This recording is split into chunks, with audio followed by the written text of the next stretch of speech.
Welcome to the Legacy Leaders Podcast. Are you doing the best for your client to help them create their legacy? Are you creating a plan that goes far beyond finances to help people ensure that it becomes the driving force behind all decisions? On this podcast, hosts Katie Beth Hand and Stan Miller will help you with growing your practice and your clients' peace of mind. Together, they bring the best and brightest minds to share with you how to help your clients develop their best legacy. And now, here are your hosts, Katie Beth and Stan. Hey, well, welcome everyone. We're here with the Your Life, Your Legacy podcast, and my guest today is Vance Brown, kind of a lawyer and serial entrepreneur, I suppose. So Vance, you started, gosh, I went through the experience and tried to count. I don't think, definitely couldn't get them all on one hand. So, you started as an attorney, very quickly opened a software company. Tell us a little bit about sort of how you got started, what gave you the entrepreneurship bug, and maybe a little bit about some of the highlights along the way. Yeah. First of all, thank you, Doug, for having me on, and look forward to this.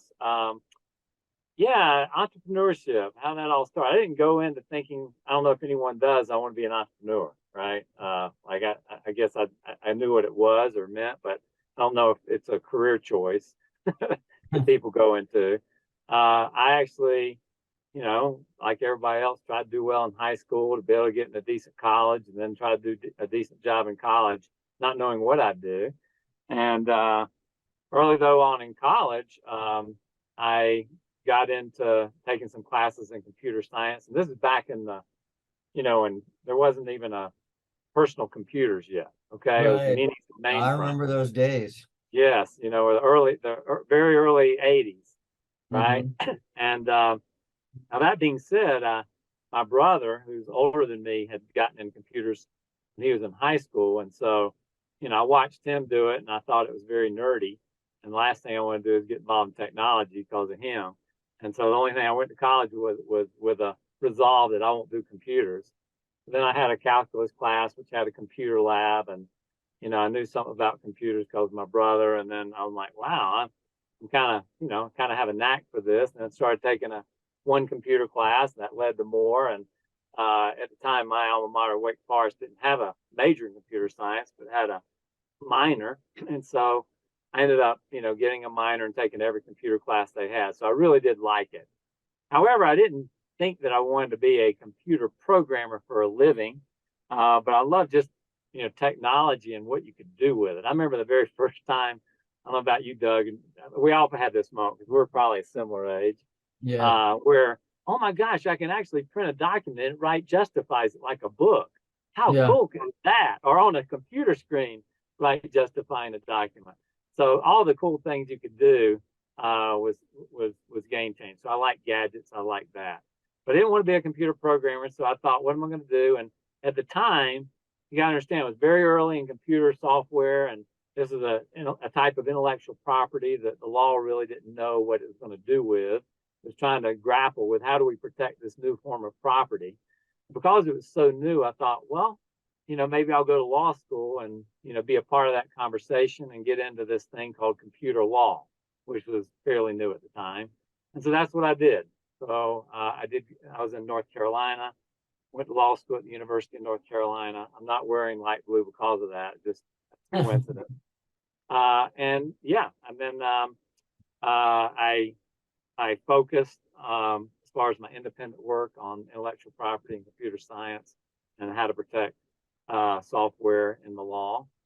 And so I'll pause for a moment if you have any questions about that part of it. No, so you jump from law to founding a company. Yeah. So, okay, so that's next. So then you think you have a path that you've mapped out, right? This dot leads to that next dot, leads to the next dot. High school, do well enough to go to college, do well enough to go to law school. And then law school, by the way, do well enough to get into a decent firm, so you can make decent money. And once you make decent money, of course, then you'll be happy, right? Anyway, that's the thought when you're young. And so sure enough, I did all those things and then got into a a large law firm, one of the largest in North Carolina. And next thing I know, I'm in the library writing briefs for litigation. But I was, by the way, in computer law. I was out in Research Triangle Park. I was exactly where I thought I wanted to be and what I thought that would make me feel like. But at the end of the day, I was like in the library going, I don't like doing this. I don't like sitting in the library writing briefs. I mean, I want to be out doing something and talking to people and all of that. For first years as a young associate in a law firm, you're going to be doing a lot of the grunt work. And I know, okay, I got to serve my time and do that, right? Well, I was a little antsy about that. And by the way, keep in mind, we were representing in this computer law area, intellectual property, out in the RTP, we were representing young software entrepreneurs. And so I was meeting these people every day, or almost every day, because we represented them. And what was interesting to me is a lot of times they were struggling, making money and making ends meet, making payroll, but they were having a blast. And they seemed to, have a big heart for what they were doing and a passion behind it. And, I'd go home after work going, gosh, I'm not feeling the passion. I mean, it's an important job. Somebody's got to do it, but I'm not loving it. And so I started talking to my wife about, gosh, I'd kind of like to be one of them, one of those entrepreneurs, rather than behind the desk, right, in a library writing briefs. And so it just so happened that my oldest brother, I said, was a computer programmer. He then went on to college to become that. And my middle brother was a home builder. And for his business, his home building business, they were working on some software. This is back in the days of DOS. A lot of listeners may not know what DOS is, but it's for Windows. It's an operating system. I know you understand it, Doug. But we wrote that they were writing software to systematize and computerize his building business. They did accounting, job costing, estimating, scheduling, all that. And lo and behold, I said, well, maybe I come on board and try to take this to the next level and, beyond his business and a couple of others, but can we take this software and go national with it? And so I got a deal with a law firm. They said, well, get this out of your system, this thing called entrepreneurship, because, they mostly all fail. But we'll tell you what, we'll give you up to a year of a sabbatical. And anytime that year you're not, when it doesn't work, you come back and we'll, come crawling back. They didn't say that, but, and we'll give you your job. And so that gave me, honestly, the courage to step out on my first software venture and start a software company. And that person was with my brother. Okay. Yeah. And then, it looks like, a few CEO positions, vice president positions, and then all of a sudden you landed in Colorado Springs through one of them. And I'm not really don't even remember how that happened. We talked about that a while back. And then you decide to found, this is a number of years later, but then you decide to found a charter school. Yeah. All of a sudden you're in education. And, but that ended up being pretty successful.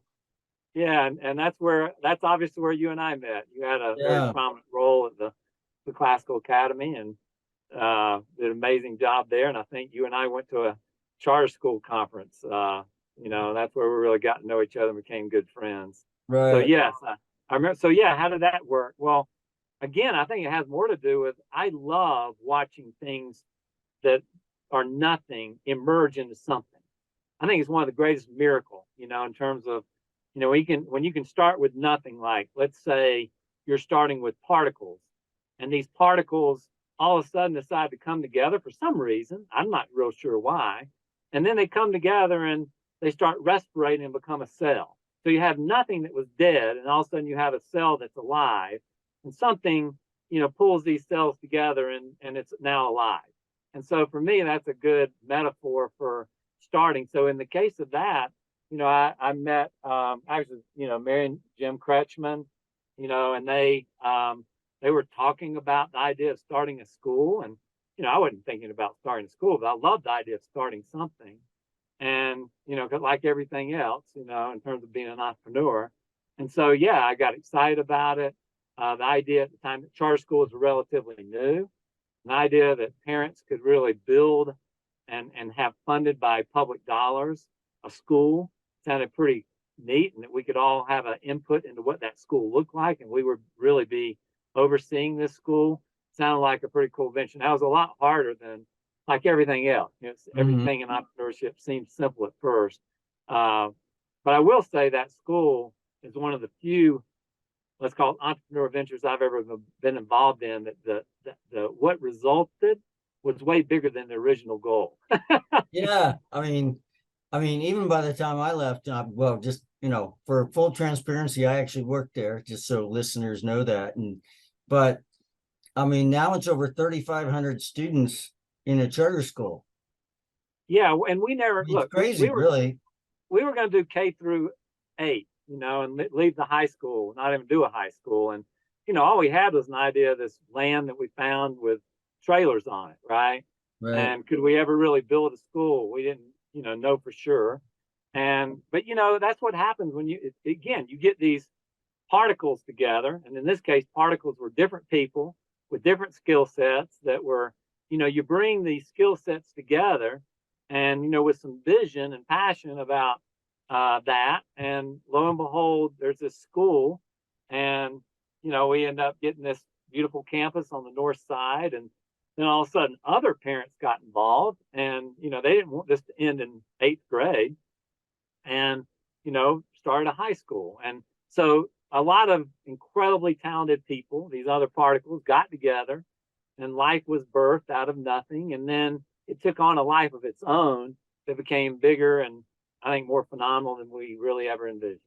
Yeah. Did you ever imagine a performing arts center with your name across the side when you started the school? No, I mean that's all crazy. And yeah, just even the facilities that we have there, yeah, including the Performing Arts Center, the gymnasiums, the workout room looks like it could be a college campus workout room or gymnasium. Yeah. It's really, that's the beauty. Sometimes in entrepreneurship, normally it doesn't reach what you envision. 1 out of 50 might reach what you envision, but this was better than what we envisioned, which is quite unusual in my entrepreneurship journey. Well, and kind of going back to our theme of legacy, I mean, part of your legacy now is kind of, whether you like it or not, is on the side of a building. And so as long as that building exists, people are going to go, who are Vince and Betsy Brown? I assume both of your names are up there. I'm not sure I've actually driven by to see it, I have to admit. Well, I mean, honestly, it just says the Brown Center for Performing Arts or something like that. Yeah, that was interesting. I mean, honestly, Doug, it's interesting you bring that up. I've never really talked about this because is that really what I needed for legacy or wanted for legacy of, to have it's really the Performing Arts Center, not the whole building, but that center, named after, called the Brown Center or whatever. And it is very honoring, and it's a little odd, honestly, as you can imagine. Is that really legacy? Is that legacy that you have a name? Well, maybe we can circle back to that at the end if you have some more thoughts on that, because I want to jump to Cherwell, because to me, Cherwell software is, I mean, I don't know, you can tell me more, but that's kind of a big deal too. All of a sudden, the software company that grew from, I forget when we first met, you were just starting it, and then it went international, and I mean, that's another huge thing that you founded or co-founded or whatever. I find that anyway, maybe you should talk and not me. Yeah, I mean, Cherwell really was, I love, when I think about what I love about entrepreneurship when I run an organization is it was always less about the technology, although that's my wheelhouse because I love technology and did some of that all the way back from college. But I love building teams. And, there was another company. But how many I mean, I don't mean to interrupt, but how many employees are there now? I mean, it's well, I mean, it sold in 21. I left in 17 though, and there were about 700 employees. Right. When I left, but we had partners all over the world, and we had some offices all over the world that did a lot through our distribution channels internationally. And so, I mean, I think Gartner rated us number 2 in our industry, at one point. And so, it was I don't even know what I even envisioned Cherwell would become other than I wanted a job that paid. I wanted a job that paid. there's a lot of story leading up to Cherwell because it's very interesting because I was having to work two jobs to make that happen, right? Okay. I had another job as a lawyer running a local electronic sign. I was the general counsel for electronic sign company. You see those Amber Alert signs over the highway. I was, Yeah. working for a company like that and they knew what I was doing while I was trying to build a company. Okay. And so that allowed me to, to make ends meet while I was building a company. But yes, Yeah. it then became, call it from a world standpoint, incredible success. And I stayed on that until it no longer was fun, really. Yeah. When it gets to a certain size, it's no longer entrepreneurial. And then I get the itch to go do another entrepreneurial Yeah. thing. Well, and then, I won't have you go into detail on all of them, but I mean, since then, well, probably coincidental. Now, I wasn't ever sure when you were involved at the National Cybersecurity Center. Were you actually assigned by the governor or somebody on his team to that? Because Yeah. you were in that for a little while, and then you were running the Foundation of the Heart, and now you're working with two groups: Exponential Impact, that's a technology or small company incubator, as well as Thrivers, that again has to do with mostly with education, right? So you can't stop. well, and I think what happens is once an organization gets mature enough, I know it's no longer new, and I want to see things emerge. Like I talked about, I love new life, and so the National Cybersecurity Center was brand new. Governor Hickenlooper at the time and two other local board members approached me when I was leaving Cherwell in 2017 because Cherwell was getting too big. This was more of an entrepreneurial startup type thing, National Cybersecurity Center. And it sounded like, oh, that's technology. That's in my wheelhouse. It's a lot to do with IT, which is also in my wheelhouse. But honestly, it's also important for our community, Sure. and really to take on something that is a nonprofit this time, and but to help out in this nonprofit and help get that off the ground and some funding, as far as, organizations like that, obviously it has to have sustainability. And so, yes, I went on the National Cybersecurity Center until we really got that funding. So for about 3 years, and then we brought in somebody who's way more qualified than me to do it, a retired lieutenant general who was heavily involved in the Air Force's cyber program. And then, I was also at the same time working to establish an accelerator incubator called Exponential Impact, because there was really wanting more. And that was also formed it as a nonprofit, the desire to pay it forward, to give back, to help other entrepreneurs that, that's one thing I would have loved to have had is some more mentoring, coaching. I think it would have helped me avoid a lot of landmines along the way because you don't know what you don't know, right? Right. And so to be around others that have been there, done that, again, you're still going to have landmines, but hopefully less and maybe a better understanding of what to look out for, what to watch out for, and how to grow faster, those kinds of things. Yeah. And that's Well, called exponential impact. right. I mean, that's just so I want to circle back. Well, partly circle back and partly add a new twist to this. So, I mean, obviously, you talked about seeds, you talked about things starting and growing, cells multiplying. Where did you kind of get that energy? How much of that comes from family and the legacy, maybe that your parents, or you talked about working with your brother? Where did you? Yeah, it's a great question, Doug. I mean, neither of my parents were entrepreneurs. My dad worked for one company for most of his career. My mom did the exact same job for my entire childhood, and even afterwards worked with one organization, actually the University of North Carolina. And so I think I just tasted it, got the bug back in that first job, and then I realized what I really enjoy and love to do is building teams and having a mission and kind of being the evangelist for the mission, and then finding great people, diamonds in the rough, I always call it, because as entrepreneurs, we can't afford to find people that are, seasoned, Harvard grads that have 10 years of experience building billion-dollar companies. I'm not gonna be able to afford them, but if we can find the diamonds in the rough and, and everybody, work to do something together, And I love the energy behind that.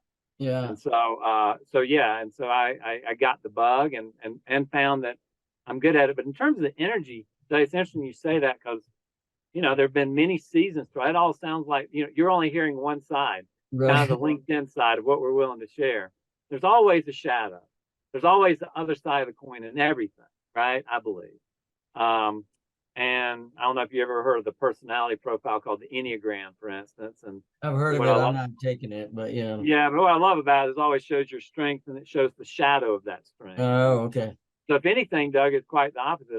I would go hard because I'm so passionate about it, and then I'd burn myself out Hmm. and have to sometimes leave because I've just burned myself out from not managing well. And that's why I like having mentorship and you know thinking more about health and wellness along the way and what I need to do for that would have been Hmm. very wise, right? But Yeah. again, you don't know what you don't know, and there weren't many organizations set up to just come alongside you and help you in the journey. Okay.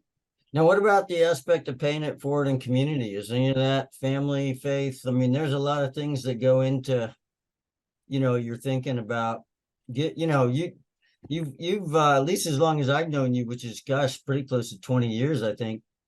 You've been really into, no matter, even if you were working at a for-profit, you still had the idea of giving back and, the idea of community and helping the community. Is that come from family or some faith ideas? What do you Yeah, I what do mean, you attribute that to? certainly my upbringing and faith, my spiritual tradition is Christianity. My parents were both Christians, and the idea of helping others, love God and love others, has always been a factor. Um, and I'm trying to think what was I more motivated by? If I was it more motivated because I wanted to love well, or more motivated by I love starting things? I'm not real sure. How do you even measure stuff like that? I think God, in my spiritual tradition, will take our gifts, and we want to try to utilize our gifts wherever they're supposed to go and where they're supposed to be utilized. But yes, I honestly enjoy community, and I find these ventures like TCA and Exponential Impact and NCC. I love the little mini communities of people getting together and trying to bring their gifts together to accomplish something way bigger than me. Not about me. It never been about me. I could have never done any of this with me. But fortunately, I think my biggest gift, Doug, has been I'm a pretty good talent scout. And I found really good people that started with not having to pay a lot of money up front because it's entrepreneurial. I think that was a gift I could bring to it. And but yes, I think it certainly ties in to a faith that values community and bringing people together in creation. Right. I don't know anything better in entrepreneurship that exemplifies this idea of particles coming together and forming and respirating, and all of a sudden life. Something being emerged from nothing, like I said before, really excites me. Yeah. So let's flip it a little bit more towards family and legacy, which is our overarching theme. So how how do you see this maybe in your kids and your wife and your friends, or maybe the legacy that you're in process of? I know you've thought a little bit about that. Yeah. I had all my kids, for instance, they all worked. One thing we talked about at Foundation of Heart, we started a ministry called Band of Brothers, and part of this Band of Brothers ministry, we had these rings that were, and the other products that came out of this, this ministry that we did, and they all had to ship rings. I got them all involved in my little business endeavors to Okay. teach them. I taught them everything from how to form, maybe they didn't learn all of it, but different, 3 different kids, how to form an organization, how to, establish a trademark, what do you have to think about from copyright issues to, how do we, actually make a product and build a product and package a product and ship a product, and then customer service. They were responding to email requests, and, and customers would get upset and that kind of thing. It's just what it looks like to start a business. So all 3 of my kids were involved in that. Now, I'll say this, not any of them are have actually started a business yet, but it, may be too early in their careers, or they may not be interested in it. Yeah. But in terms of the values of a business, and I will say education seems to be a theme that two of my kids have embraced in big ways. Or I have two that went on and are now working on their PhDs. I never, TCA obviously taught them I care about education, which I do, and that did come from family. It was a family value that education matters. We want to help change the world, and for the betterment of ourselves and others, education matters. So that was a core value in my life. And so you saw that in TCA, and you see that in NCC, and Exponential Impact is a lot about education. And I have seen that my kids have embraced way more than I ever, even asked them to embrace or thought they would embrace. But to have two or three really going after those advanced degrees to do what you did, Doug, and to try to get a PhD. Yeah, well, you gotta love education to go that far in it. no, you do. We won't get off on that topic, but yeah, I think that's absolutely correct. So, I didn't give you a heads up on this one, but related to kids, fatherhood, that's a great teacher of legacy, and probably what you want to leave your legacy to be also, right? I mean, do you have any thoughts on that? I mean, you just shared a few things in terms of starting your business and maybe helping others. Yeah. As far as legacy, I thought about this a little bit. It's interesting. I think early in my career, I may have been very more, I wanted my kids when I started the Classical Academy to know that I'm passionate about starting businesses, but I'm very passionate about them. So one of my motivations, right or wrong, was I wanted them to see that I'm going to put my gifts into building something for them that mattered, for that, right? But a lot of earlier in my career, there really was about, as I was young, it was about I'm going to change the world kind of thing. And it's very interesting, though, as I think about legacy now, and I realize how little control I really have over those kinds of things. Like you can be intentional, which I encourage every listener here to be intentional. Like get up and, be intentional, have some kind of plan in life. And you hope that it's, what, from my perspective and my faith tradition, it's, what maybe God has for me. But I think letting go of the outcome is probably pretty important. I think it was, Rumi who said, early in my life, I wanted to change the world. Later in my life, became wiser and older. I wanted to change me. So, I think it's, for me, it's more this season of life of, I've lived long enough to know, Doug, that our plans that we've had, we haven't talked about other things that, we both know about each other. And I know, like in my life, I talked a little bit about, anxiety and, basically having these nervous, I don't know what you can call them, but, burnouts. Yeah. Along the way, cancer and, other family members with cancer. I mean, these are the real things you remember more.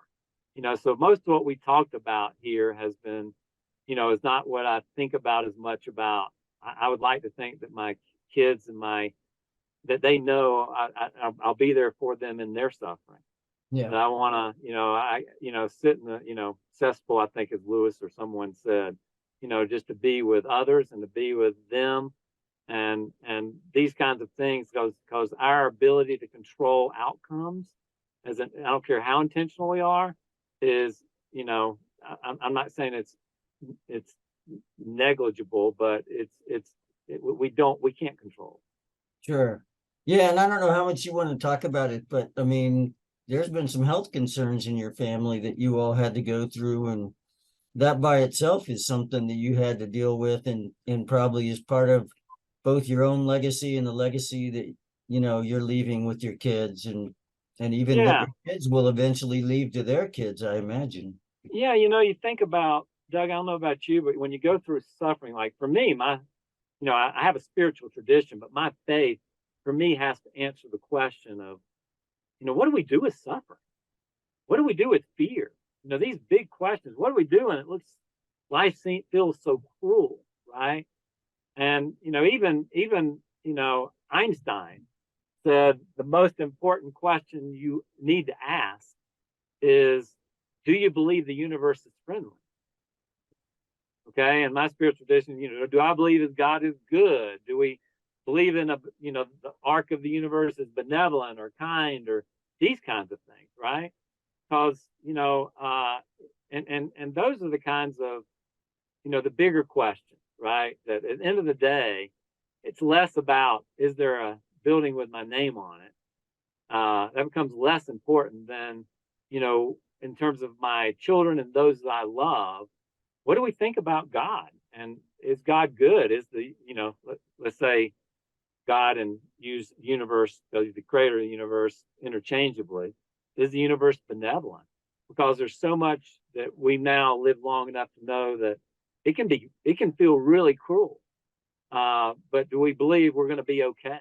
I think those kinds of things that we pass on are far more important than, I don't know, a name on a building or leaving them a little money or all these other things. I think the world will tell us echoes. I don't think those things, in fact, a lot of those kinds of things could actually be detrimental. But these core, I don't know, in our DNA, what do we believe about life, about ourselves, about God, about others, etc. I think are more important from a legacy perspective as I reflect on. Yeah. Do you have, you talked about not being able to control the outcome, but do you have any kind of hopes for maybe one or two specific things that you kind of mentioned a few, but that you hope your legacy is, or what people remember me for? It's interesting you use that. Do I hope? It's a kind of a meta data. Like, anyway, it's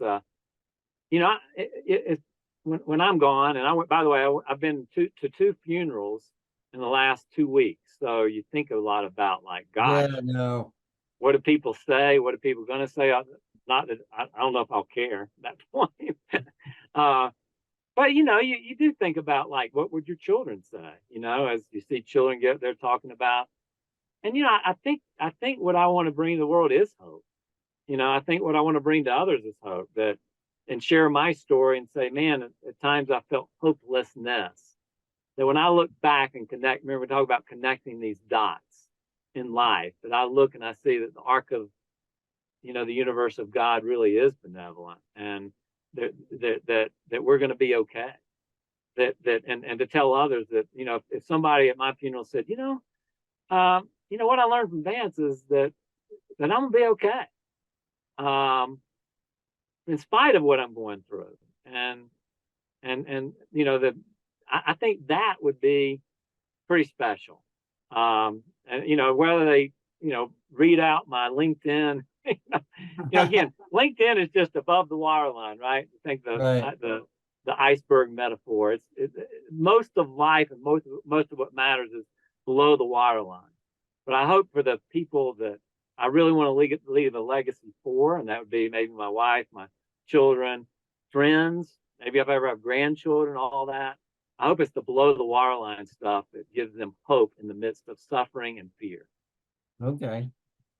So is there anything, I'm kind of at the end of my question. So is there anything else that you'd like to share that I haven't asked you about? Can you think of anything that's kind of in the back of your mind or the front? Well, first of all, it's great, Doug, to reconnect with you, man. I mean, I saw you out on a pickleball court, and we both were hobbling a little bit out there. It was kind of fascinating to, compare notes, because it's interesting, like you said, I've known each other for about 20 years. And, that's one of these dots that came back in my life. I hadn't talked to in a long time. And, and then here we are doing a podcast together, and we know a lot about each other. It's interesting. Yeah.